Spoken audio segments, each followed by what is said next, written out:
So yan mga kalibre, mayroon tayong nire-repair dito na hire. So ang error niya ay ano, F3 error to mga kalibre. So check natin kasi nakalagay dito sa error code ay yun na, may problema daw sa outdoor. So yan, kumpleto naman mga sensor, may may tawag nito compressor. So ayan, check natin yan, F3 error. So papakita natin mamaya sa inyo kung ano yung pinaka problema ng F3 error mga kalibre. So yan mga kalibre ha. So ito yung F3 error natin ha. Pagka mayroon kayong ma-encounter na F3 error, so i-check agad niyo yung voltahe dito. Ito, yung 15 volts.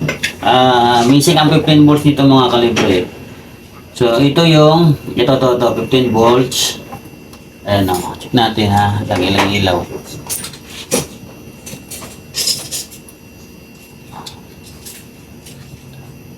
Ayan o, 15 volts natin mga kalibre ay 8 volts na lang natira. So dito sa IPM, i-check natin dito.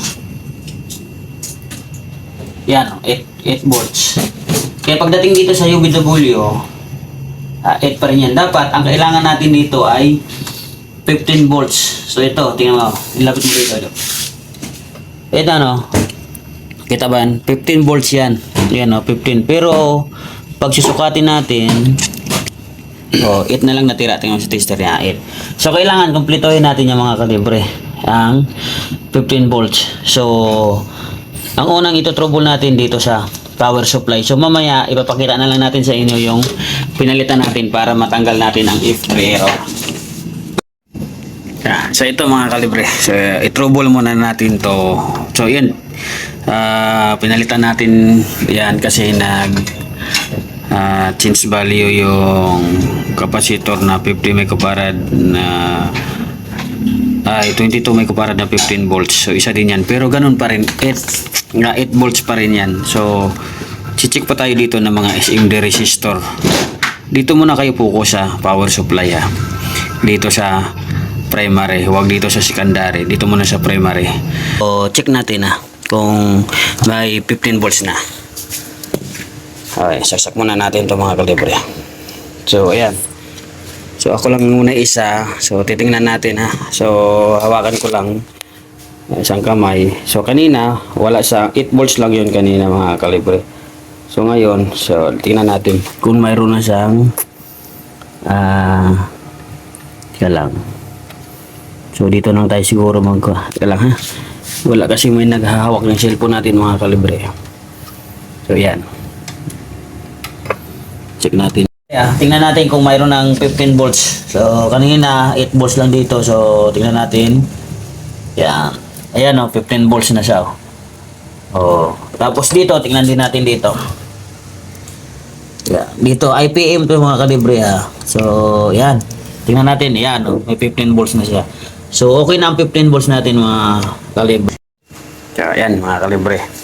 So, kung nakabit na natin yung indoor, mahina lang talaga yan. Tapos, ayan. Yan ang, kung pag makikita niyo yan, ng ganyan siya. Ibig sabihin, nagko-communicate yan indoor saka outdoor. So, antayin na lang natin. Ito, walang pan motor to. Kasi, hindi nadala. Ang pan motor nito, magiging error nito, pan motor ay F8. Aandar lang to ang compressor, tapos mamamatay siya kasi wala siyang fan motor. Kasi pag full DC hahanapin niya talaga yun ng fan motor, pero pag AC fan motor, pag nagtitesting tayo, so pwede siyang tuloy-tuloy. AC fan motor lang yun, hindi siya hinahanap ng system. Ito pag full DC kasi hahanapin niya, mag-i-error talaga yan siya. So yan, running na. So mamamatay din to kasi wala nga pan motor, wala siya, full DC to. Yan, at least gumana na, nagawa na natin ng paraan yung F3 error. Yun, patay yan siya. So under uli yan ng 3 beses saka lalabas yung F8. So okay na. So mga kalibre, nag F8 siya pero okay na yung board natin. Missing lang talaga ang 5 volts. Kaya hindi natin nalagyan ng pan motor yan, kaya nag F8 siya.